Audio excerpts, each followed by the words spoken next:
Hey guys, what's going on? This is Christian Karasevich. I'm joined hopefully by Nick. Let me bring Nick in real quick.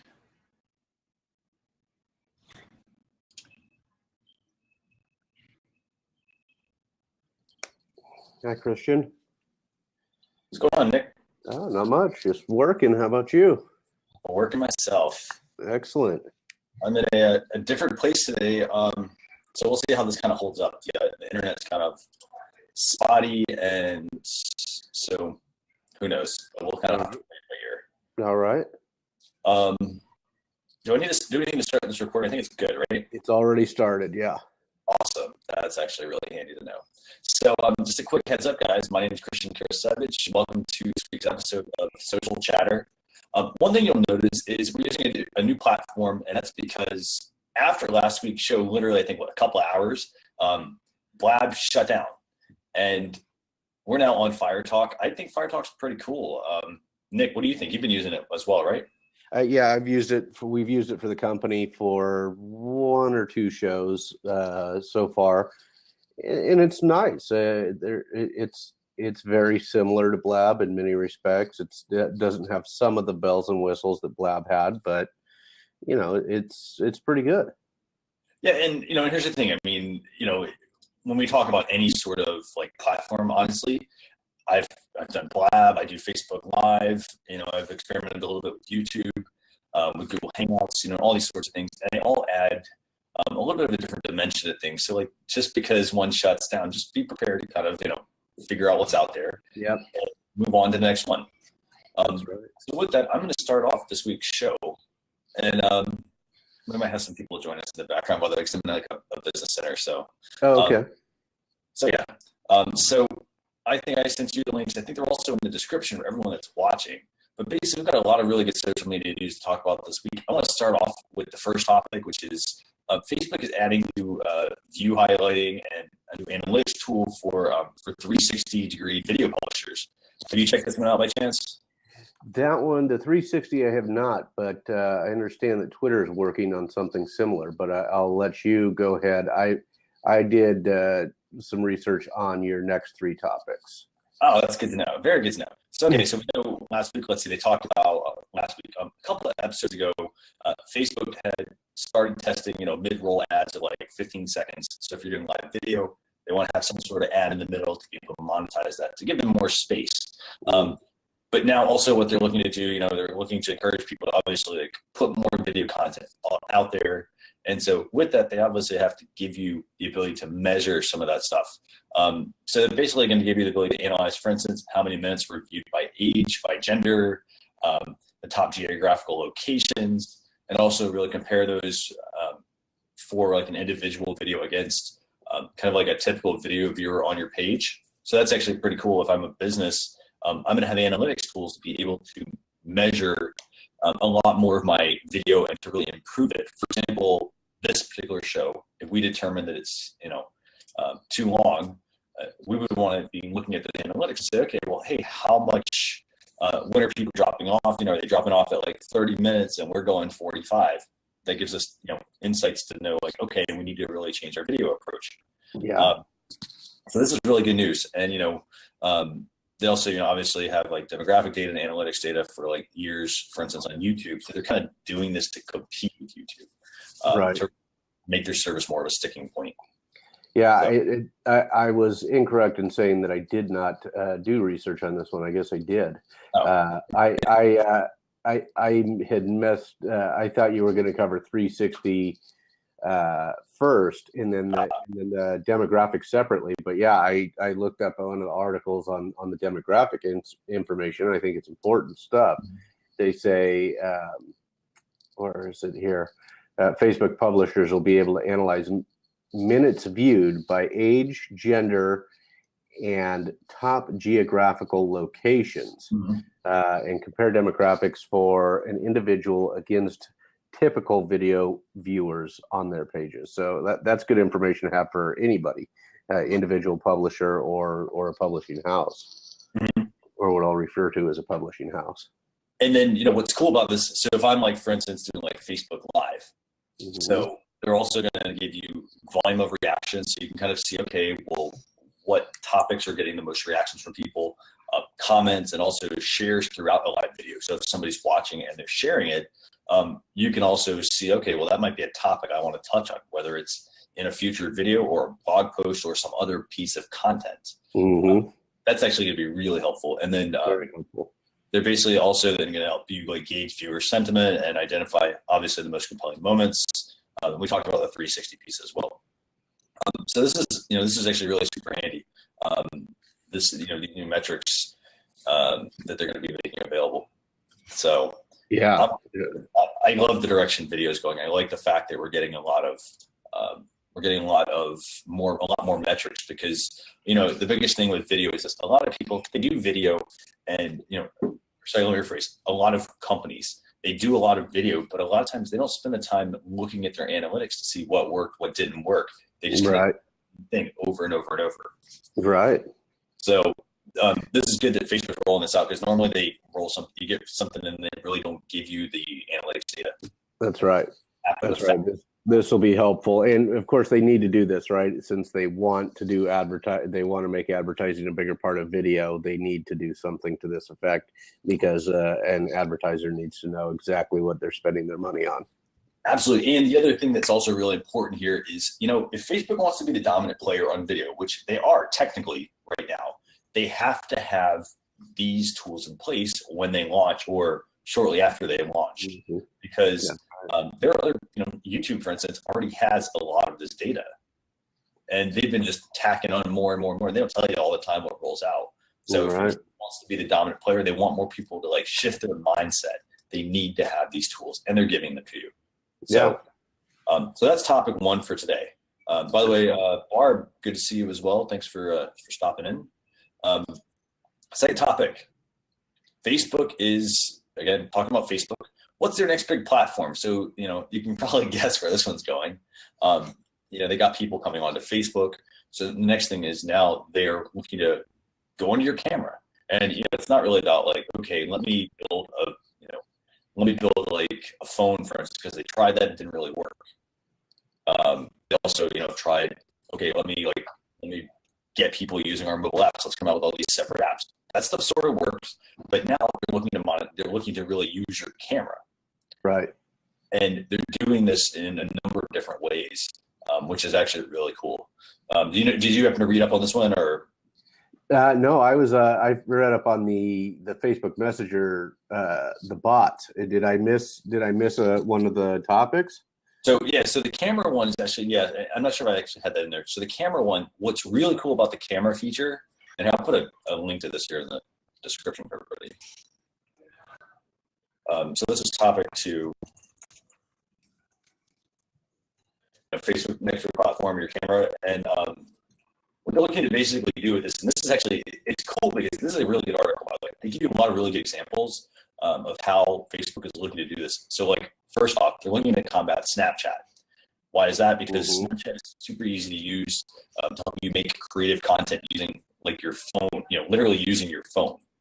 So you can add like filters and do like, all the you can do the like person barfing the rainbow, adding different lenses to your face and that sort of stuff. Like, they're doing some really awesome stuff with that, which they're then carrying into other products. Like Facebook, for instance, that came out, or they bought Masquerade, which does that.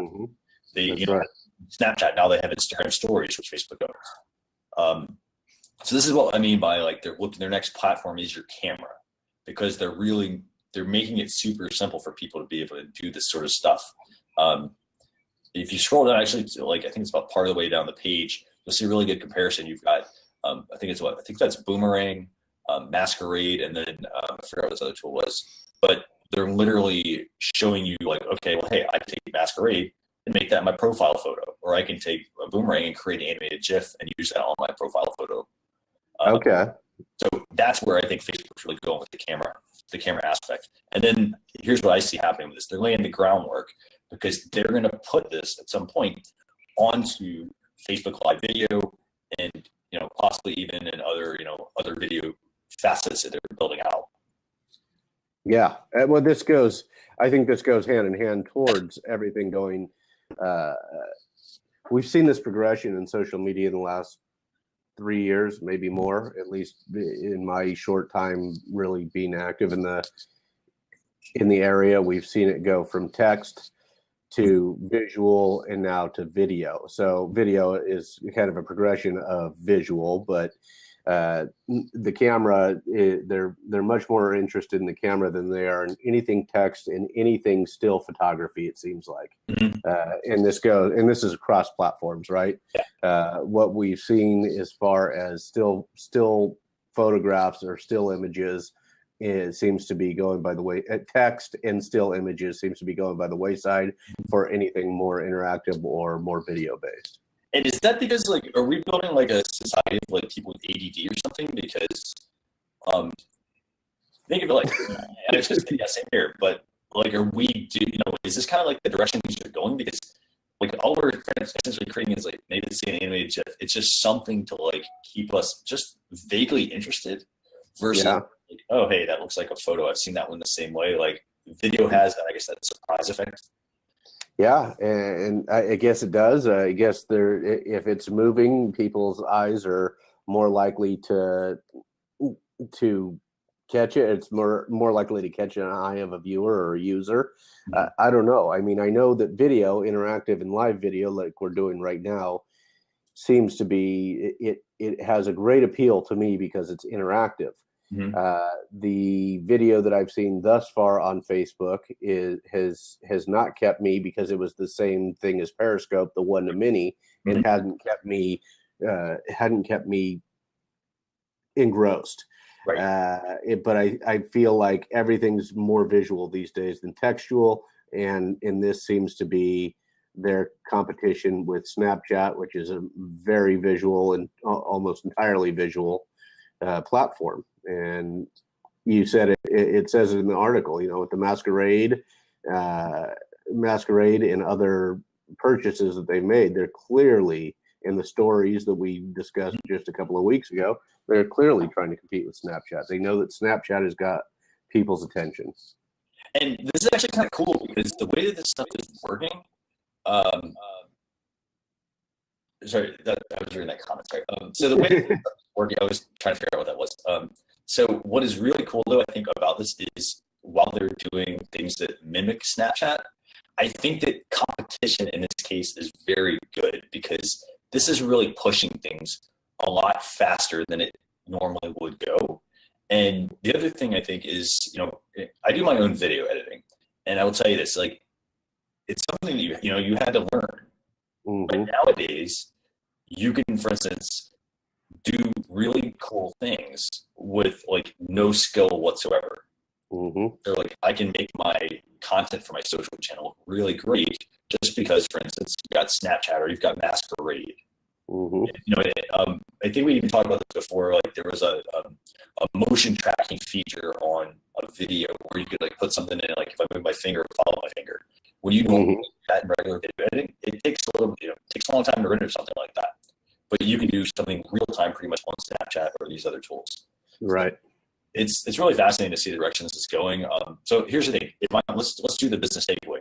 So I'm a business, and Facebook, we know that their next plan is to do something with your camera. Here's what I want to be doing. I want to be getting on Snapchat. I don't have to have a plan to do Snapchat. I just need to get on there and experience it and see what kind of really cool things are on there to kind of get my mind thinking in that visual concept. Right. At the same time, so that's Snapchat. If I'm an Instagram user, I need to be using Instagram stories. So just to test out short little things. I can do them on my profile. I can do them on my Instagram business account. I need to also then get in there and just see how easy it is, or like start to understand. Well, hey, what does this feature do, or how does that change the look of my video, which then gets back to like storytelling. Right. And then lastly, if I'm using Masquerade, again, it's really cool. You can do some they roll out a lot of updates. There are things that, if there's events going on, it's a good time to check it out then, because they roll out a lot of sticker packs or a lot of packets basically that tie into an event. So like if there's a movie, you might get Masquerade characters, for instance, that are tied to like the X-Men or something. Right. Cool, because you can look at it and you say, okay, well, hey, how does that work? Oh, well, hey, what can I possibly do when this is kind of coming out, like not saying, okay, now, well, what's in the future coming up? Oh, there's this movie release. Maybe they'll have something like that. So I can easily, grasp it and start working with it. Yeah. So that's how, if I'm in business, I would start getting involved with this. You have to play with these things. And I'll tell you right now that on Facebook, it's where I spend the least amount of my time playing with their new tools, and they seem to be rolling them out rapidly these days. So yeah. I'm behind the curve on Facebook. I'm much better on Twitter and Snapchat and live video, different live video feeds. But Facebook is rapidly rolling things out, and I'm behind the times. And here's the thing: like, there's it's not like, oh, there's one tool. It's like you have 10 tools to learn about. Yeah. And they're not hard to learn about, but it does take time. And if you're just ingrained in your business, you're going to miss out on those. So as a business owner, spend just a couple minutes on it. Yeah. So topic number 3, Facebook is restricting messenger bots to 24-hour windows. What do you think? Good move? I think so. It seems like it's an attempt to limit spam and constant. I use Messenger with Facebook Messenger with you right now and one or two other people, but it's my Facebook Messenger interactions are fairly limited. I have not played with the bots feature yet. I tried to do a little research before this, but I got sidetracked with work, and so it just didn't happen. Yeah, and here's the thing. I mean, with the whole messenger bot thing, I've used them sparingly, but it's one of those things, I guess, where it has to become part of like what I do on a daily basis. Like, for instance, I don't spend my time in Messenger.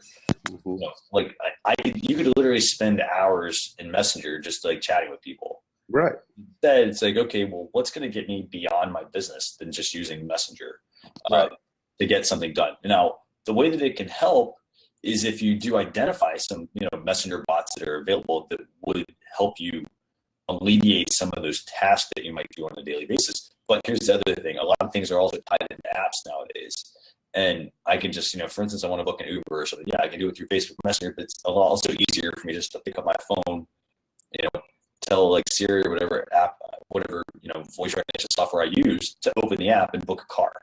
Or for instance, I use Workflow for a lot of things, and I have a lot of that stuff set up as one-tap things. So I can click on it and boom, I've got it already done. So, I like the fact, I agree with you totally that they're going to do this to control spam, but I think at the same time, if you're a business and you want to tap into messenger bots, start to just look at, spend a couple minutes. You don't even spend a lot of time. Spend like, 10, 15 minutes every morning or whatever, before you start your day, just kind of like, spend a couple minutes testing it, see how it works.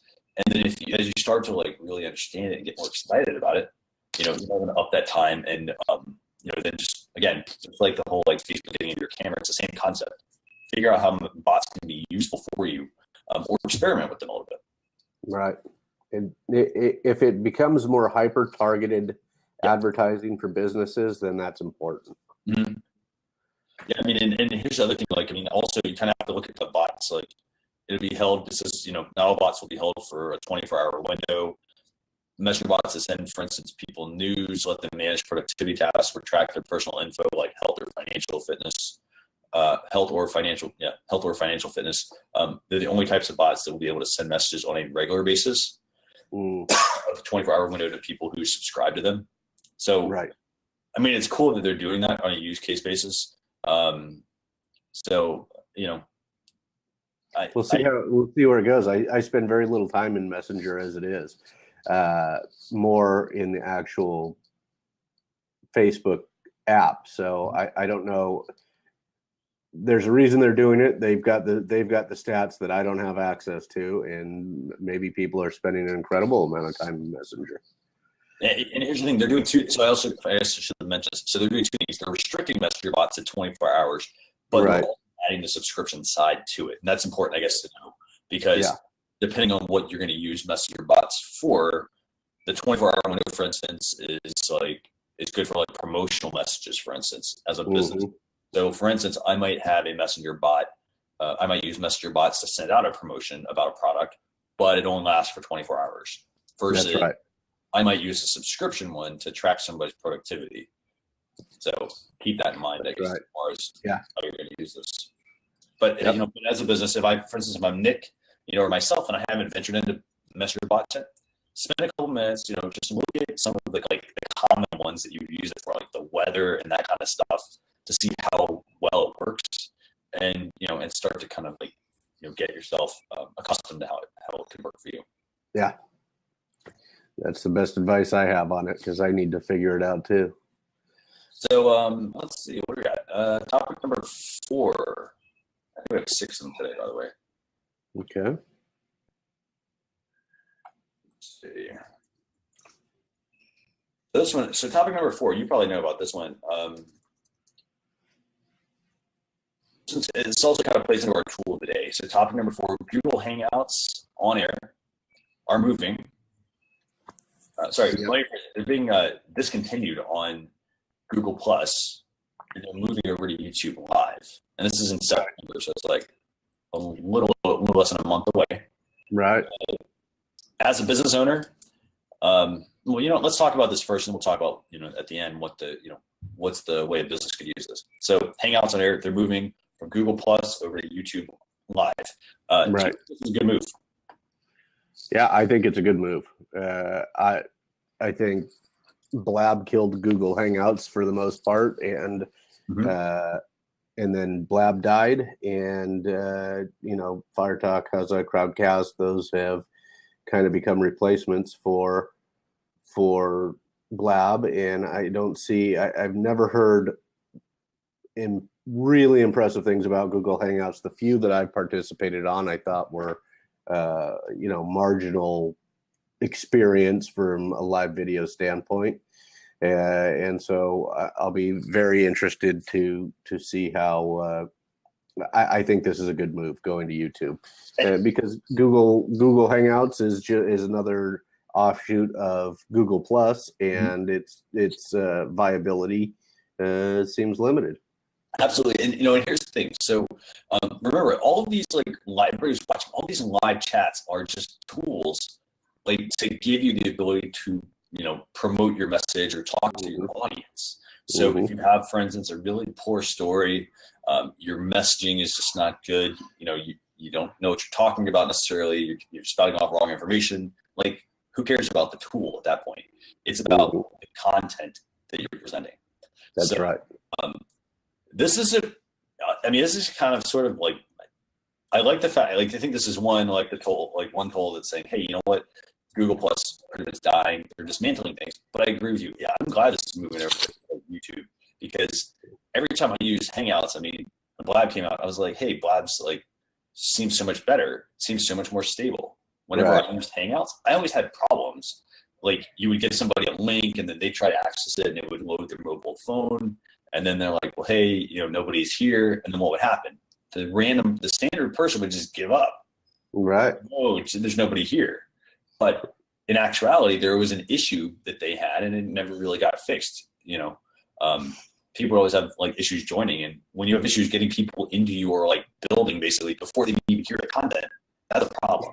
That's right. That's a big problem. So what's cool about this is, you know, pretty simple. I mean, all you do is go enable live streaming. I mean, I'll give you guys a link to that actually. Now, I will be very interested when YouTube Live has something like this, multi-user. Absolutely. And here's the thing, this sort of gets me thinking about even Facebook Live. I know Facebook has said they're coming out with multi-user, but whoever comes out with this thing, I actually see Facebook and Google or /YouTube. I think those are going to be your two dominant players right there, because whoever can come out with this seamless experience, has won it. It doesn't matter if I'm Fire Talk, if I'm it was Blab, I was Periscope. It doesn't matter any of the other services that are there. Whoever can hit this mark first, I think is going to have the winner. I agree. So super easy. All you can do is go to youtube.com/my_live events. Basically, there's an option that says, hey, enable live streaming. That's it. You enable your live streaming. You got a webcam. You can use it to engage with the audience, and they got some controls. They even have monetization options to monetize with ads. Nice. You can make a highlight reel and so forth. So we might, very cool. Maybe one week, Nick, maybe what we'll do is we'll try to, maybe we'll try out the whole like Google, the whole YouTube Live feature. See how it works. Yeah, I think that'd be great. So super easy to get started. Okay, so that's enough. So the other thing I guess is I'm a business. Do I jump into doing this yet? What do you think? I think it's time. I think it is time for a business. We got in early. Experts.com got in early because I saw it as a real avenue for us to actually feature experts, credentialed expert witnesses, and to show them, to show attorneys what these people have to offer authentically. And I think for a business, it's important to get involved in live video or live streaming as soon as possible, because you got to press play in order to get over the fear of pressing play. Right. So it has to happen. Yeah, I think it's important. It doesn't matter which platform you start using. Maybe you want to start this one first. Maybe you want to go to Huzza first, YouTube Live first, Facebook Live. But I think it's important as a business. You need, because this is how I can communicate to a customer and have immediate feedback from that customer about what they want. Absolutely. Here's the thing. I'm actually looking at the create an event option, and this is how silly, how simple this is. So I can click on create an event on YouTube. I've got the same monetization. If I've ever uploaded any sort of YouTube video, that's how easy this is to use. I click on create a new event. It says, hey, what's the title? When do you want to start it? When's it going to end? Put in the description, put in your tags, send a message to your audience, which you can do every single time you upload a YouTube video. Yep. So, and I recommend this. If you're a business and you upload YouTube videos, you need to be sending a message to your viewers every time you publish a video to tell them what it's about. Don't just tell them, hey, watch my video. Tell them what it's about. If you've got additional content or even links you put in the description, put that in your message. Click on the advanced settings option. Oh, I want to enable live chat. I want to automatically block spam messages. Do I want to let people embed this? And then do I want to promote it on my channel or on my page when the event is live? That's it. And I can monetize it and say go live. That's it. Nothing else to do. So that's it. Definitely recommend, if I'm a business, experiment. And like Nick said, you got to get it out of the habit of being afraid to push play. Yes. YouTube video sucked. Honestly, it was it was really poor. The audio wasn't that great. But over time, you start to once you start getting a little bit of views, you start to really build momentum and tap into doing this more on a regular basis. That's right. If you sit there and you're afraid to ever hit push play, you're never going to go anywhere. Never going to do it. You got to fail at the beginning and just get back up and do it again. And that's right. You can. So, okay, so that's topic 4, I think, for today. So that's Hangouts on Air. So takeaways, get started if you've not done it. Yep. The next 2 topics actually.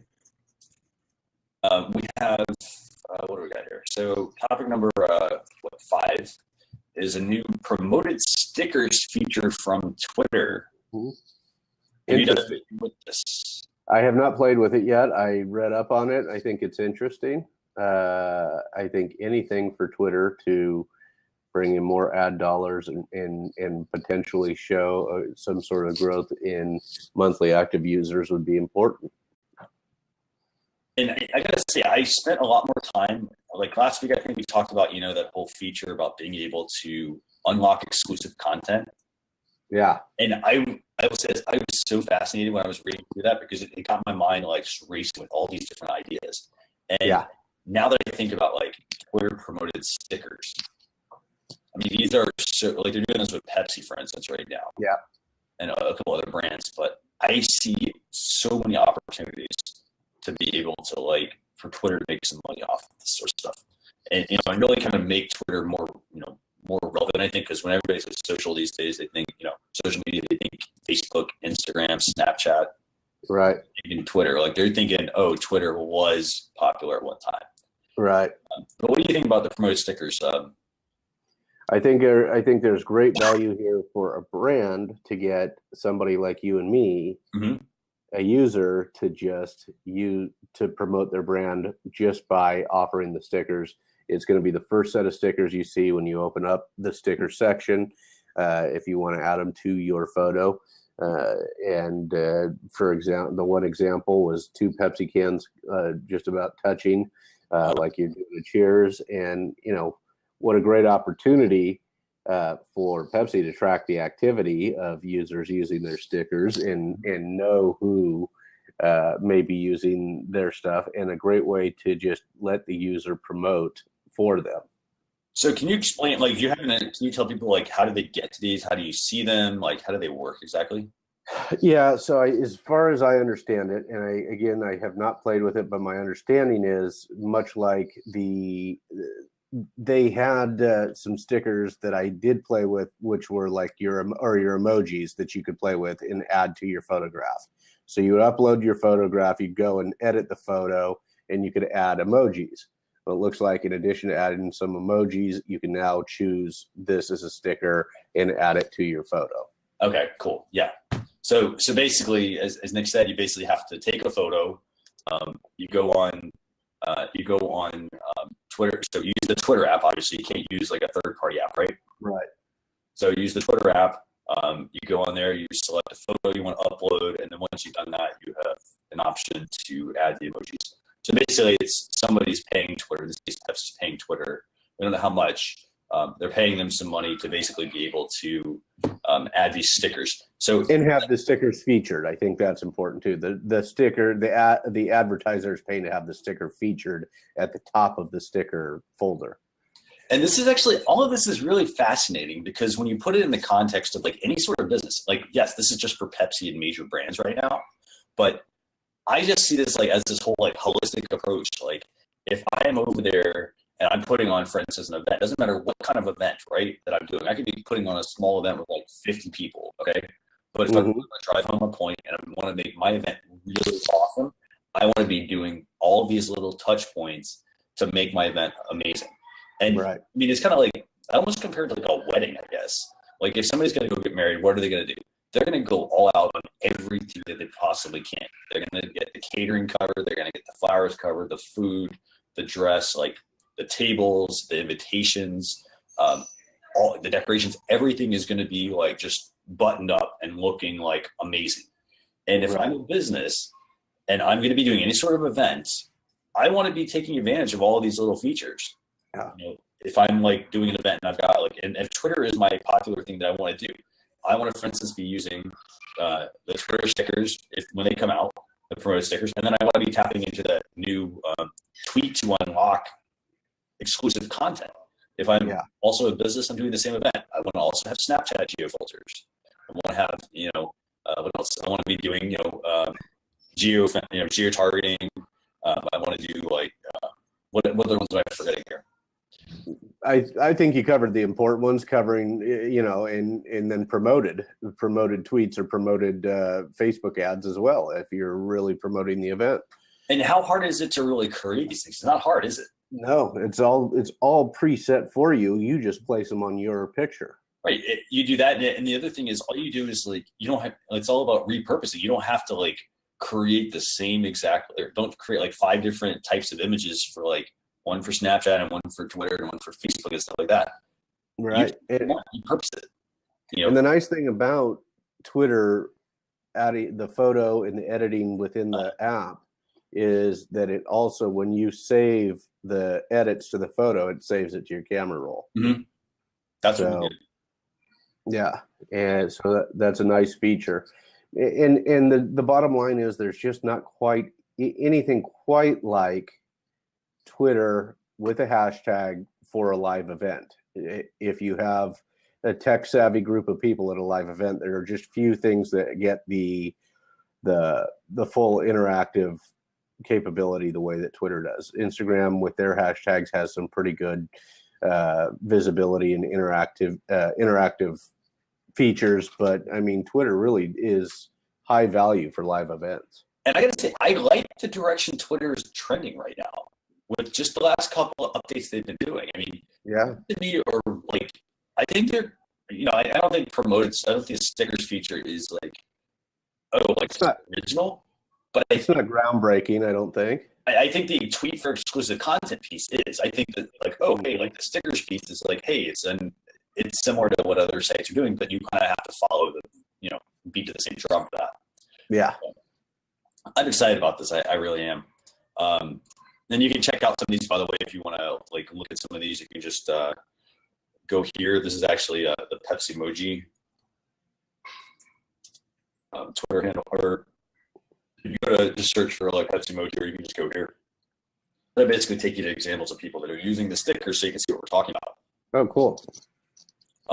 So the last topic for today, actually, unless you have something else you want to cover. Nope. We've got Pinterest click to play mobile only video ads. And this is actually kind of a neat little feature.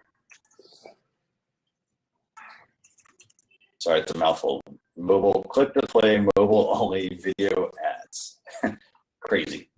Have you had? And I am not I'm not a Pinterest user, so this is our audience isn't there for the company. My audience isn't there personally, so I do not know much about Pinterest.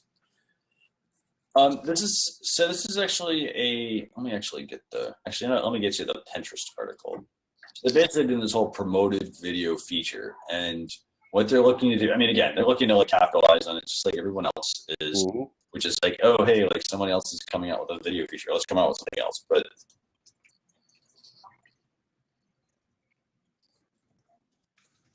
and just a side note, while you're posting that, is I am looking at these.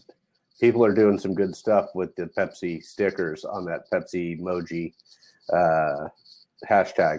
There's some pretty creative stuff. So seems that there are people using it already. And so speaking of that like Pepsi thing, one question I guess I have real quick, like, do you think, like, for example, let's say I'm not a Pepsi drinker. Would I be using this, or like, what do you think? Well, if you're a Coke drinker and not a Pepsi drinker, there's been that rivalry, right, for years. Yeah. So maybe the Coca-Cola drinkers aren't going to use it. Well, I'm not going to support Pepsi by using it, but not every one of them shows a Pepsi can in it. So many of them are faces that have the more neutral. So you could just use it because it's a smiley face or a little guy with the number one hand, and so I think they're mostly neutral, but people seem to be doing pretty good. They're having fun with them. Yeah, I mean, personally, I wouldn't get too caught up in the whole like Pepsi versus Coke thing. I mean, I don't really care about that rivalry as much, right? But I think that the Pepsi emoji thing is pretty neat. Like, just to at least have like something that's a little unique. Because I mean, there's one that's, for instance, there's one with like a hat. For instance, they got a person with a hat or a hat and sunglasses. So that's kind of neat, and it ties into the whole like branding overall. But so it's pretty cool. So I'm glad we found that example to share with everyone. So what do we got here? We got last topic: promoted video for Pinterest, and I mean, really. So what they're looking to do here is, for example, if I'm, the whole purpose here is they want businesses to like get results out of Pinterest. And right. If I'm, for instance, like a makeup company, this is a great example. Everybody's penning a lot of things related to makeup. What I can do now is I can be running a video that's specific to my brand. They've got partnerships with like Bare Minerals, Bear Paint, Kate Spade, Purina, Lionsgate, the movie company, and they're giving them the ability basically to create a video that is visible on Pinterest. It would show up basically. I guess I look at it like this. So, how like I go on Facebook and I can see when I'm scrolling through, I can see a live video and it'll start to play. Virtually a similar feature. It's basically a video ad that would show up on somebody's stream. So okay. I could be looking at, so for example, like if you look at the Bare Minerals one, you're scrolling through someone's feed and you see all these, you see all these ads. You might see, for instance, a Bare Minerals one that somebody can tap on, and it'll be like a tutorial you can watch to using Bare Minerals. Okay. And around that will also be the products that the person might be talking about. Okay. and you can buy them basically. So it's basically a way to take shopping. And if I'm like a brand, like for instance, if I'm a like a major brand, this is a great opportunity for me to be able to put video ads and then have my products that are available that I'm talking about, for instance, available underneath the video ad to make a sale. It's also nice because you check out through the Pinterest buy it process versus like, let me go over to somebody's website or whatever and try to figure out how to check out quickly. So that's ease of use there. Yeah. I like this product. I want to buy this product. I can check out now. And it looks pretty slick because if I'm watching this and I'm not like, it's cool because like if I'm watching it, I'm not getting distracted. I'm not clicking on something and then I don't click on your pen and then go to your website and then get caught up on right. Right. I'm able to like stay on your site and on Pinterest and make my purchase and all that stuff through there. So yeah. I think that is very useful. One question I guess I do have is, you have a lot of beauty bloggers, a lot of people that really get into the whole, like, I know you're not a Pinterest user, but a lot of people that, they might use Pinterest, for instance, to build their audience around like beauty tips or something. I'm sort of wondering, like, will this actually kind of take some of that thunder back from, back to the company? Like, for instance, if I'm like Bare Minerals and people are over there creating tutorials, I think Bare Minerals can probably produce some better tutorials than the individual blogger, right? Probably. And yeah. So that's potentially a sale that a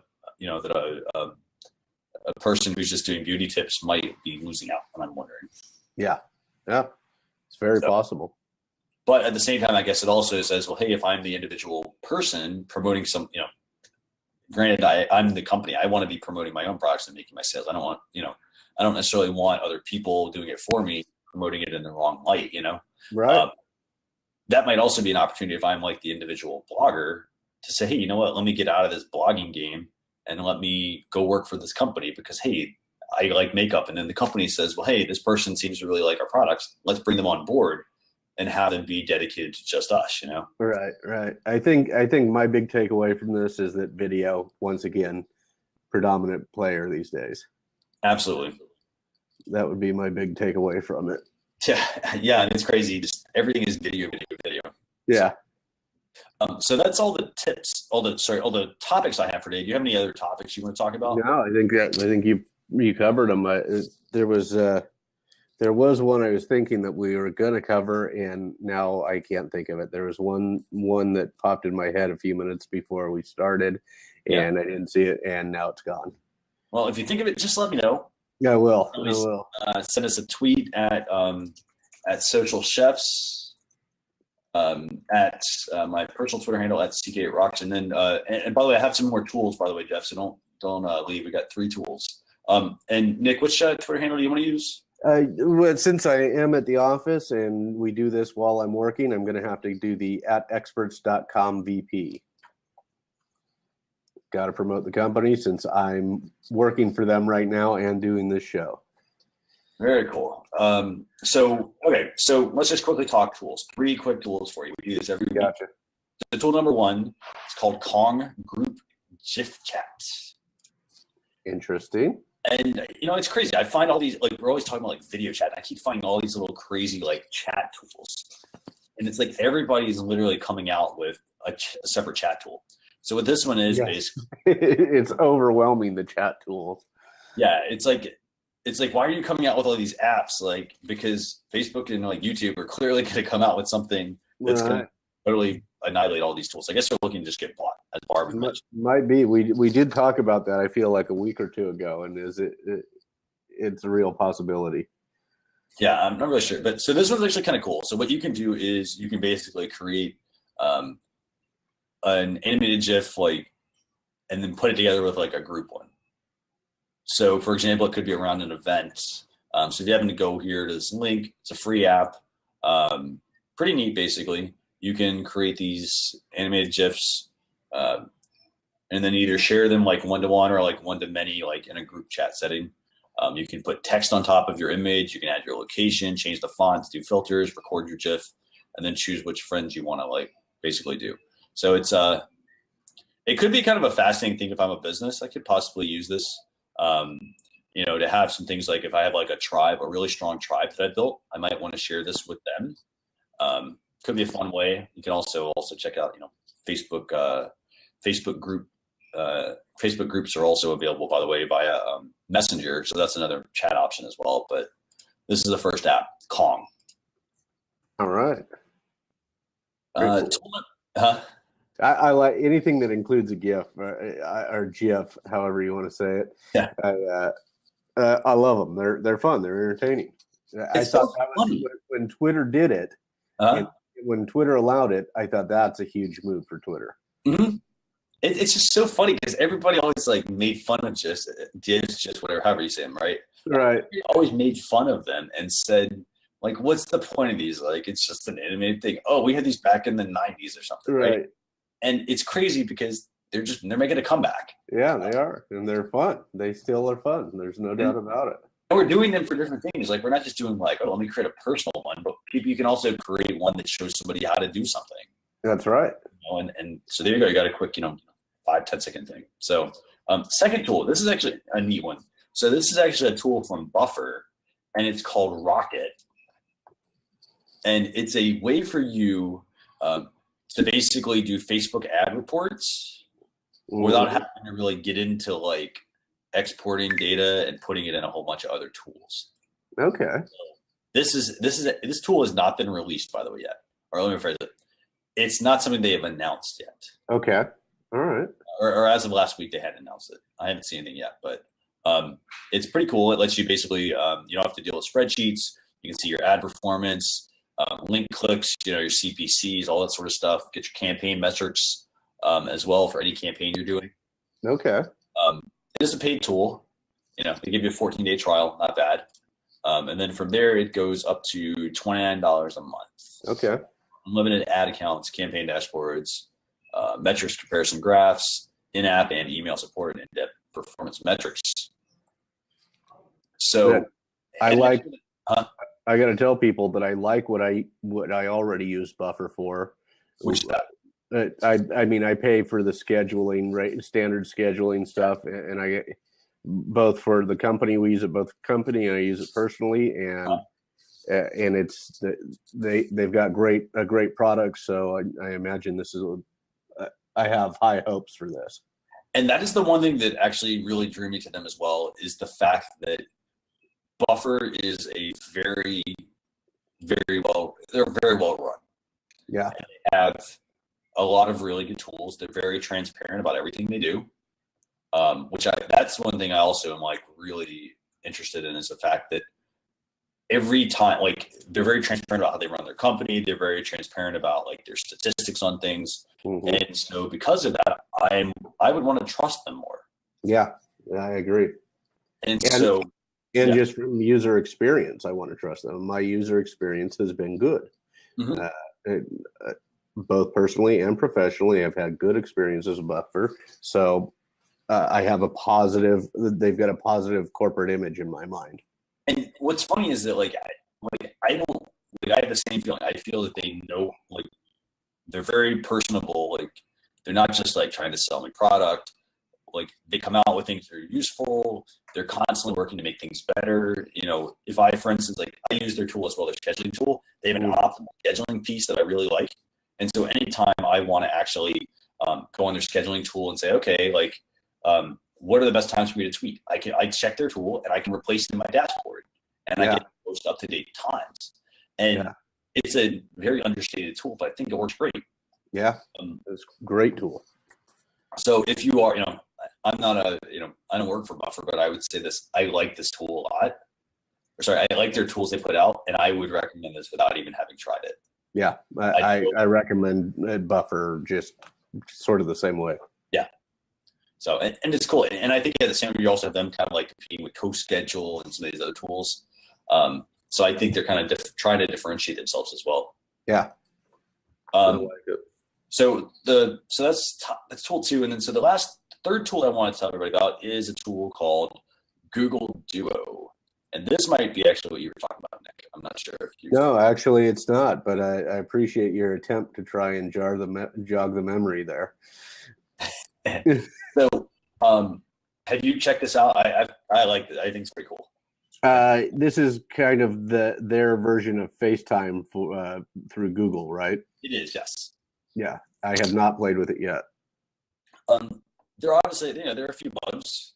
The quality's not that great, but I think also, that stuff kind of comes, with time. Yeah. Now, what I see this solving though, two things. So one is right off the bat, all they do is they support video calling. So for example, if how FaceTime, for instance, if you're an iOS user, you can only FaceTime with other iPhone Right. users, right? So, or iOS users, sorry. So if I'm an Android user, I'm kind of left out.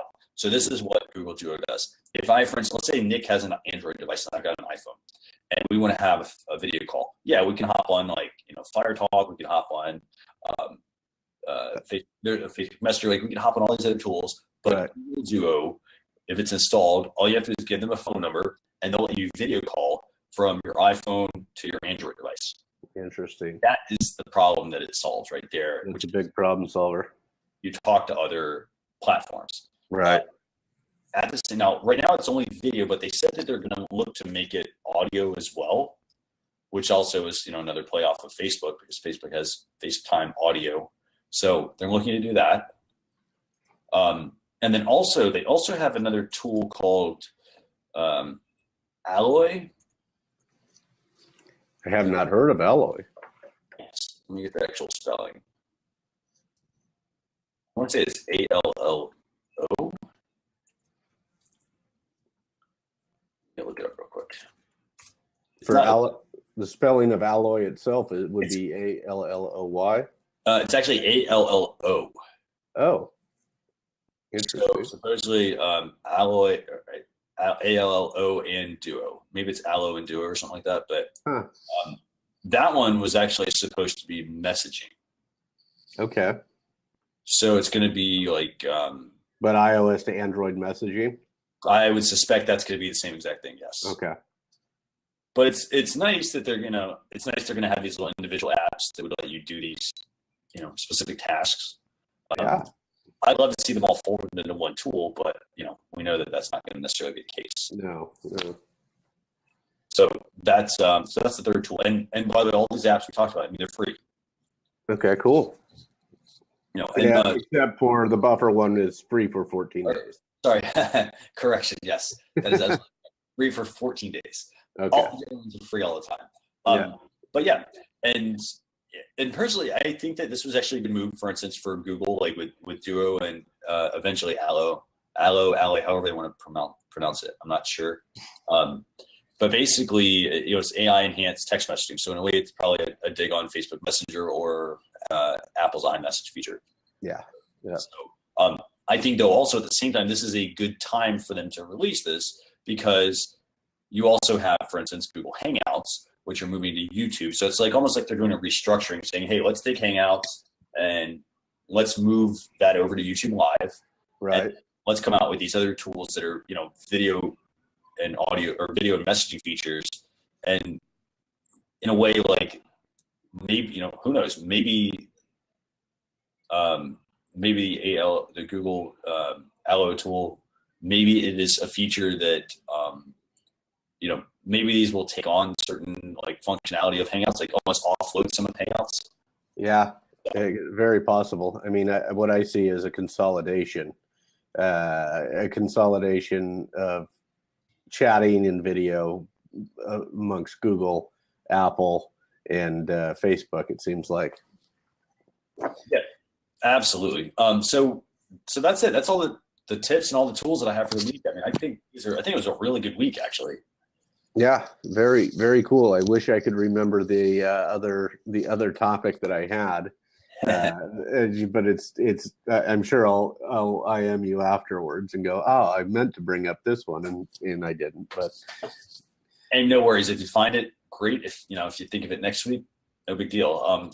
So I just want to wrap the show up real quick, and I guess we'll have a replay available.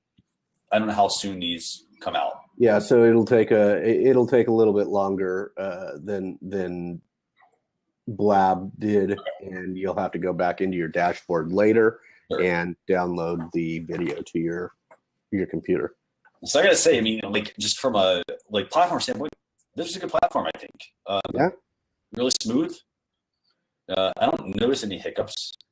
Um, but Nope. I've already got next week's show scheduled. Okay, cool. So for anybody, you know, and I guess the only way that this works differently from Blab is that I think we get like 500 seats or 500 tickets. You have to get a ticket. Did you have to get a ticket, I think, to watch? I tried to get one and it said I was already, I don't know if you invited me ahead of time or anything like that, but maybe I already had one. Okay. Maybe that's what it was. So it said, no, you're already coming. So, Well, for everybody who's watching, we have 500 tickets basically per free show.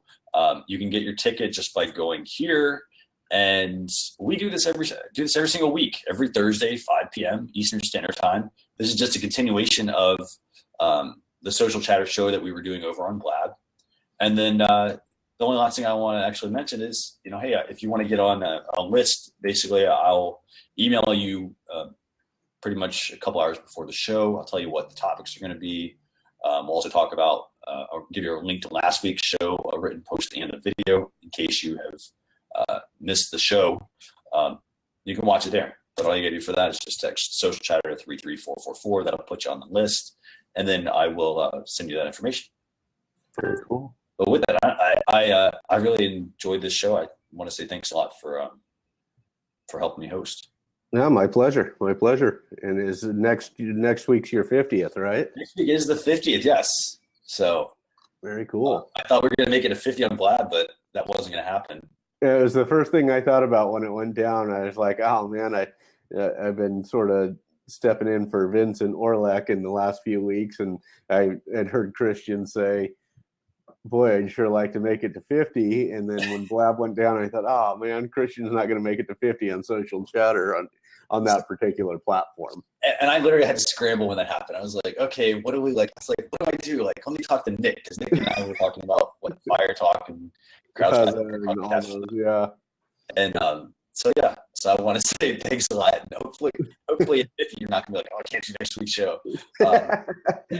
Yeah, I don't think that'll be the case, but there will come times when Vincent will have to be brought back in because I won't be able to make it. Yeah, no, we'll work on that. So yeah, but Austin, I want to say thanks a lot. And, thank you. Everybody's watching. Thanks so much. And Barbara, thanks a lot for putting the link to Google in the Social Stuff Facebook group as well. I appreciate that. Or in your whichever group you're referring to. I think it was the Social Stuff group. So thanks. Awesome. See you later. I'll talk to you guys later. Thanks. Have a good one.